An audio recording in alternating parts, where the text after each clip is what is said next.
Now, as we've already said, this is Palm Sunday. This is the entrance into Holy Week. Now, can you picture the first Palm Sunday with me? Can you picture that? Jesus is heading for Jerusalem. When he reaches the Mount of Olives, he sends two of his disciples on ahead to a village just down the road. Their assignment, to find a donkey's young colt, one that no one has ever ridden. Jesus tells them just where to find it and just what to say should anyone question them about taking the colt. The disciples obey Jesus' instructions and bring the colt back to him. At this, the disciples throw their cloaks on the colt and help Jesus mount it. So now, get the picture. He is riding down the main road that leads into Jerusalem. Now, the road is crowded with locals and pilgrims that are going to Jerusalem for the feast of the Passover. And so there's a lot of people. Word quickly spreads that the young rabbi from Galilee, about whom they have heard so much, is coming down the road. And guess what? He's riding a donkey. With messianic fever always running high at Passover, the crowd quickly picks up on the symbolism of Jesus riding on the donkey's colt as predicted by the prophet Zechariah. They get it. More and more people keep joining the parade. They are hailing Jesus as king. They are shouting messianic slogans as they wave palm branches to greet him. Some take off their outer cloaks and spread them on the road to create a carpet for the new king. People on this day just can't get enough of Jesus. This is the very pinnacle of his popularity. Now let's fast forward a mere 5 days. It's Friday. And we find ourselves standing on a small hill just outside the city gates of Jerusalem in the middle of the municipal garbage dump. We look up and see a familiar face. There is Jesus being executed on a Roman cross. What happened here? How did we ever get here? I mean, Sunday, they can't get enough of him. Friday, they're chanting, "Crucify him." What happened? Well, obviously, a lot has happened in the last 5 days. And it always helps if you have your notes in the right order. Trust me. And I checked it. Understand that the attitude toward Jesus all began to shift from the moment Jesus entered Jerusalem on the back of that donkey. You see, once he entered the city gates, instead of turning toward the Roman garrison to throw out the hated Romans, which is what everyone in the crowd expected, Jesus turned toward the temple. When he entered the temple, Jesus was absolutely appalled.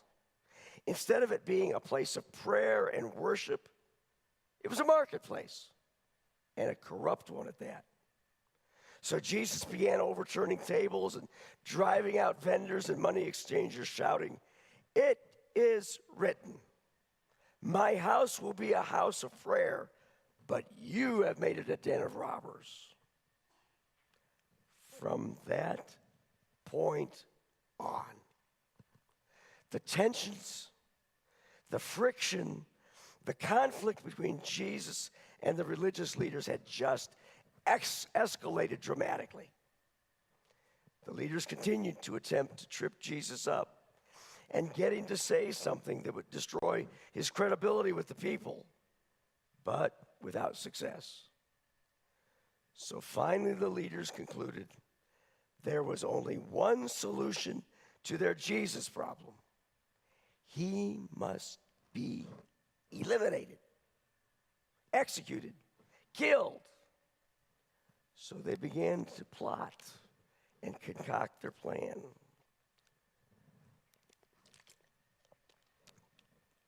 This plan was implemented last night on what we call Maundy Thursday. While Jesus and his disciples were praying in the garden, guards from the high priest arrested Jesus and took him to the home of the high priest. Here he was immediately put on trial on false charges.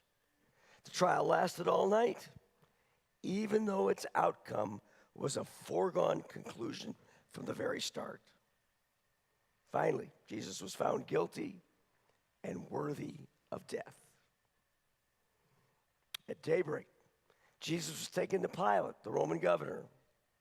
The reason for that is this: the Jewish leaders do not have the authority to impose the death sentence. Only Pilate possesses this power.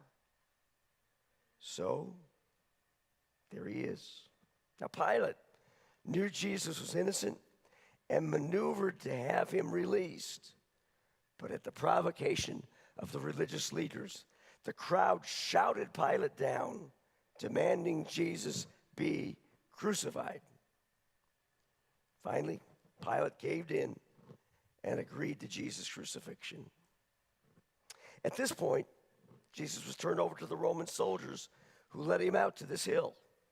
They quickly nailed his hands and feet to the cross, hoisted it high into the air, and then dropped it into a hole in the ground with a sudden thud. Then the soldiers settled in, knowing that crucifixion is a long, slow, agonizing form of execution that inflicts maximum pain and suffering. It's what it's designed to do. For the first few hours, there was a great deal of activity out here on this hill. The angry mob and the leaders sarcastically hurled insults at Jesus. There had been a bit of controversy over the message board that Pilate had prepared to be nailed above Jesus on his cross. The Roman soldiers passed some of their idle time away by gambling for Jesus' clothing. Jesus even had a couple of short conversations, one with the repentant criminal on the cross next to him, the other with a small group of followers who were keeping vigil at the foot of the cross. But at noon, everything changed. Up until now, the sun had been shining brightly. But suddenly, darkness shrouded the entire land. The mood and the feeling tone shifted dramatically. The crowd became much, much quieter. There's an eerie feeling in the air. And it's been this way now for 3 hours. Even Jesus has been suffering in silence, not having uttered a word since noon. But now, as death draws near, Jesus begins to speak again. In the last few minutes of his life, he makes 4 unique individual statements. Making one, then regathering his strength so that he can make another. Piercing the eerie silence, Jesus cries out, "Eloi, Eloi, lama sabachthani." My God, why have you forsaken me? It is the cry of abandonment. Jesus feels totally deserted by his Father. He does not sense the presence of God one little bit. He who is sinless is experiencing the full consequences of sin. Then in a few moments, we hear Jesus speak again. I am thirsty. Yes, he's experiencing and expressing the thirst of horrible dehydration. It's one of the outcomes of crucifixion. But there is more. Jesus is voicing his thirst for lost humanity. He is yearning for people to come to know God. In just a few more moments, we hear Jesus clearing his throat and shouting, "It is finished." Sure, his terrible suffering is about to come to an end, but it is far more than that. His mission of redemption is finished. His victory over sin and the power of evil is complete. So now, we wait, watch, and listen. Has Jesus spoken for the last time? No, there is one final word. We see Jesus struggling with all of his remaining strength to pull himself up and take one last breath. Then we hear these concluding words. Father, into your hands I commit my spirit. And with this, we see his head slump forward and his body go limp. It's over. Death has finally come to Jesus. As we stand here, numb and in utter disbelief, we can't help but replay Jesus' last statement over and over and over again in our minds. He's once again quoting from the Psalms, this time Psalm 31, verse 5. Into your hands I commit my spirit. Commit. Now, that's an interesting word that we occasionally use. You know, someone has observed that many in our culture seem to be allergic to commitment.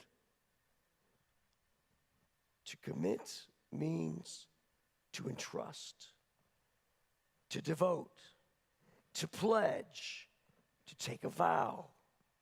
For instance, marriage vows are certainly a form of serious, significant, sustained commitment.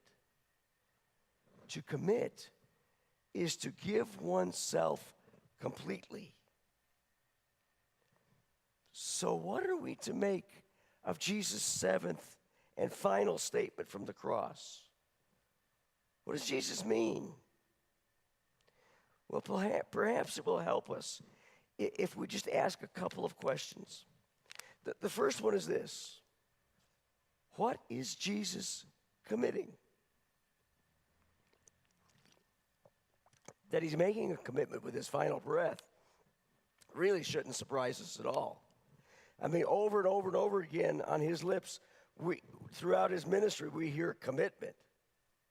Well, you realize that often in death, we are what we were in life. But what exactly does Jesus mean by, I commit my spirit? Well, certainly, he's committing his life and ministry.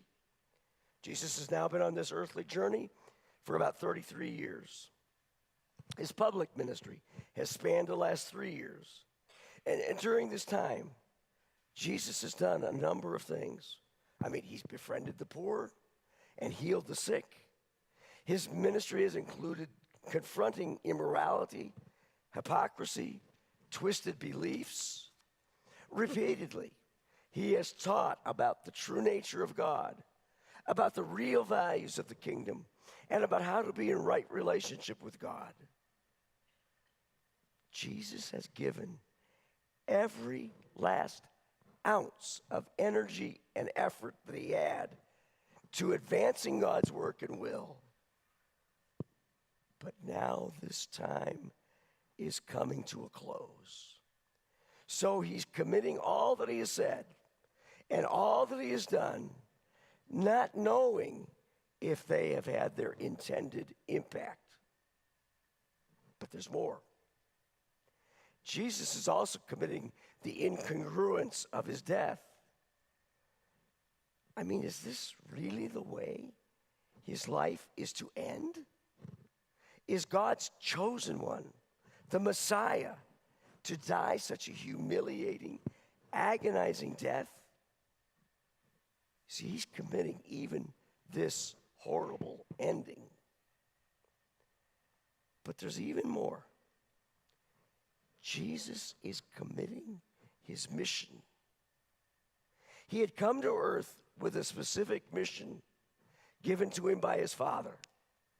With fervency, he has endeavored to accomplish this mission. He has now entrusted its continuance into the hands of 12 personally picked men, one of whom has betrayed him, and the rest of whom have deserted him. Has he really accomplished his mission? I mean, after all, there are no do-overs here. On the surface, many would say it ended in shambles, that Jesus has totally failed. So we hear Jesus committing his mission and whether he has successfully fulfilled it. When Jesus prays, "Into your hands I commit my spirit," it is complete, total commitment. He is holding back nothing. Everything about him, his past, his present, his future, is devoted to his Father. Now, remember, this is a commitment that's being made in the dark. Nothing has changed since a few minutes ago when Jesus cried out, my God, why have you forsaken me?" No lights have come on since then. There is still this deep sense of abandonment. He still does not sense the Father's presence.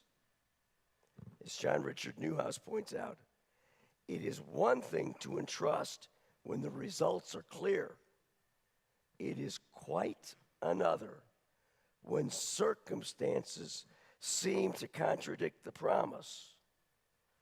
So how can he make this kind of commitment in these circumstances? Well, this leads us directly to the second question. To whom is Jesus making this commitment?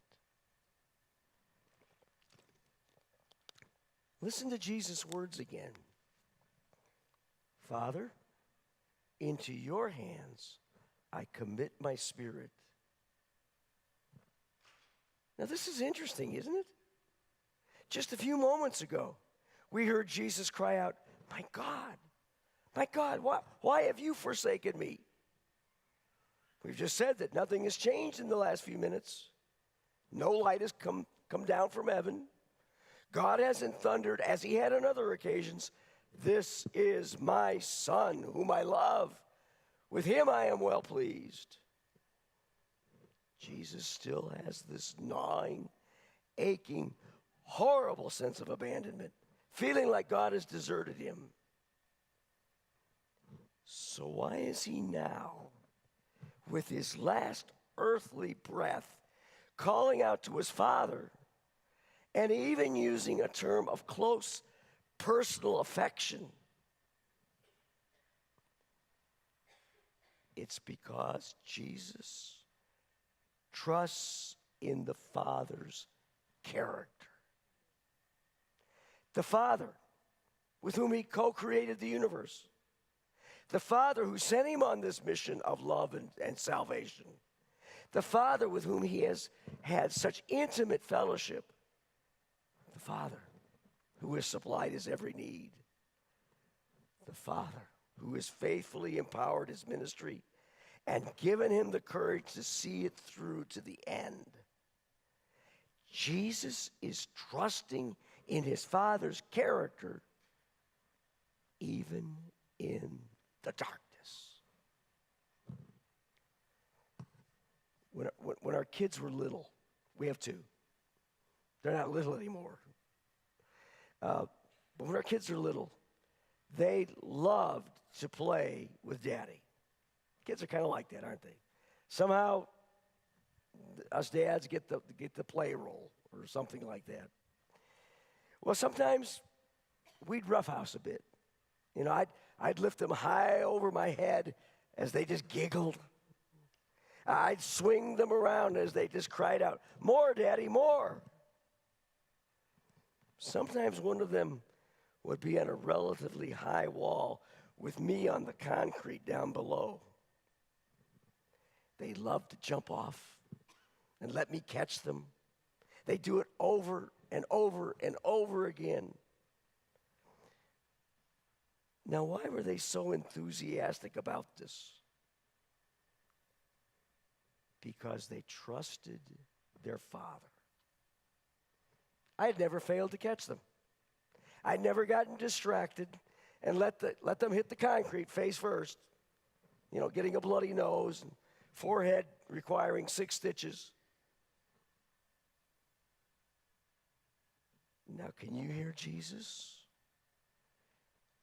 Father, into your hands I commit my spirit. Into your hands. Jumping off the wall of life as he takes his last breath, Jesus is totally trusting his Father who has never dropped him.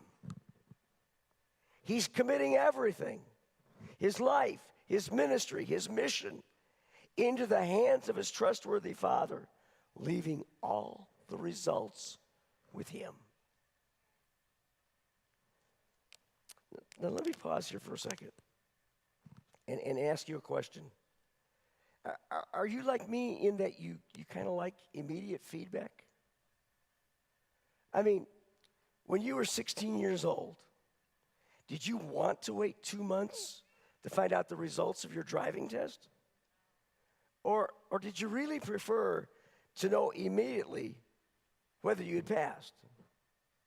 Well, we've watched Jesus totally commit his all to into his Father's hands as he breathes his last. So how does it turn out? Are there any indicators that his trust was well-founded and that he was right on target? Well, Luke shares with us a couple of things that validate Jesus' trust. One occurs at the temple. Luke mentions it, but Matthew elaborates on it. At the moment of Jesus' death, in the midst of this eerie darkness that is shrouding the land, there's an earthquake. This tremor causes the curtain in the temple to be torn in two from top to bottom. Now, remember the significance of this curtain. This curtain is what divides the holy place from the Holy of Holies. The holy place is where the altar of incense is. Priests regularly ministered in there. And every once in a while, now and then, people could catch a glimpse of them.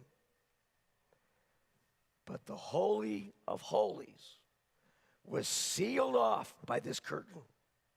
In Hebrew tradition, it was believed that this is where God lives. Only the high priest was allowed to enter the Holy of Holies. And then, only once per year. On the Day of Atonement, the high priest would enter, burning incense and sprinkling the Ark of the Covenant with the blood of sacrifices for the forgiveness of people's sins. Now, because no one else could enter, the high priest had bells woven into the hem of his robe. and a rope tied around one of his ankles.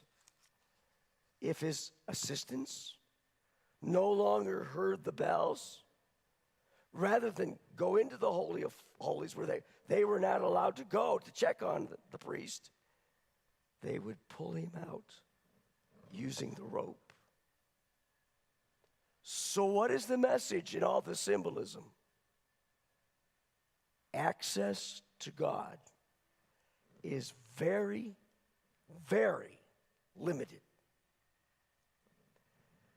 But at Jesus' sacrificial death, everything changed. The curtain is torn in two. Everyone in the temple that day can see right into the Holy of Holies. The message? There is now unlimited access to God because of Jesus' act of atonement. We can now have a personal, intimate relationship with God. Through Christ's sacrifice, we can know forgiveness, pardon, peace. The author of Hebrews declares this: therefore, brothers, since we have confidence to enter the most holy place, that's the Holy of Holies, by the blood of Jesus, by a new and living way open for us through the curtain, that is, his body. And since we have a great priest over the house of God, let us draw near to God with a sincere heart in full assurance of faith. We now have an invitation to march right in. Jesus' mission was to open up the way to God for all humanity. Mission accomplished. His commitment was well placed. There's another fascinating story that Luke, Matthew, and Mark share with us. It's about a Roman centurion at the foot of the cross. Now, remember where this centurion has been and what he has seen and done. I mean, he undoubtedly participated in Jesus' torture and humiliation. He was there when they beat and whipped Jesus until his back was like raw meat. This soldier may have been the one who jammed that crown of thorns into Jesus' head. Today, we try him for war crimes. The centurion had obviously participated in Jesus' crucifixion. He could very well have been the one who drove the spikes through Jesus' feet and hands. He was one of the soldiers who sat at the foot of the cross and gambled for Jesus' clothes while Jesus hung there in sheer agony. This soldier has witnessed the whole ordeal. But this isn't all he's witnessed. He couldn't help but notice how Jesus suffered.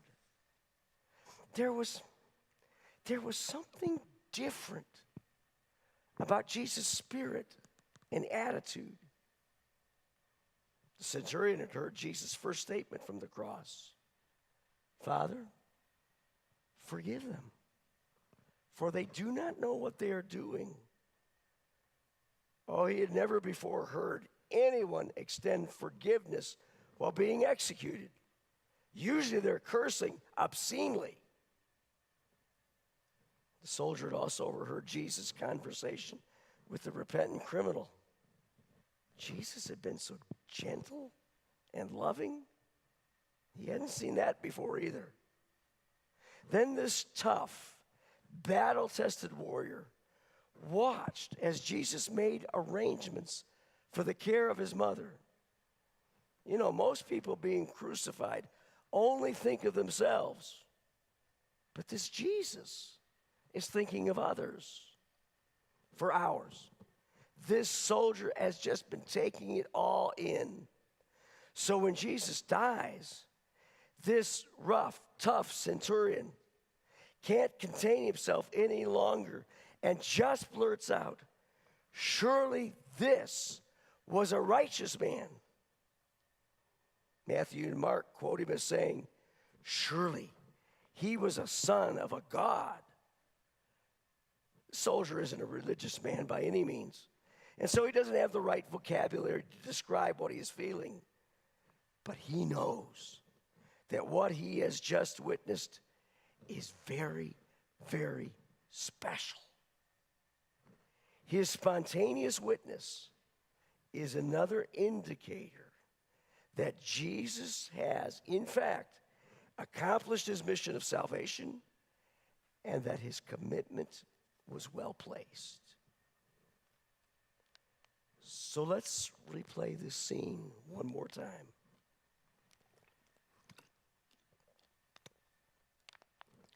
Jesus is about to gasp his last. As he does, he confidently affirms, Father, into your hands I commit my spirit. Jesus dies committing his all to his Father, even his mission. Well, as we stand here contemplating it all, Jesus' commitment raises questions about our commitment. To whom are we committed? Who are you really serving? That's a question each one of us must answer. Is there something that you've been needing to commit to your Heavenly Father, but haven't? How would you complete this statement? Father, into your hands I commit my... What came to mind? What is it you've been holding back from God? Jesus gave his all for you so that you could know God's forgiveness. Isn't it time you trust your Father and commit everything to him? Let's pray.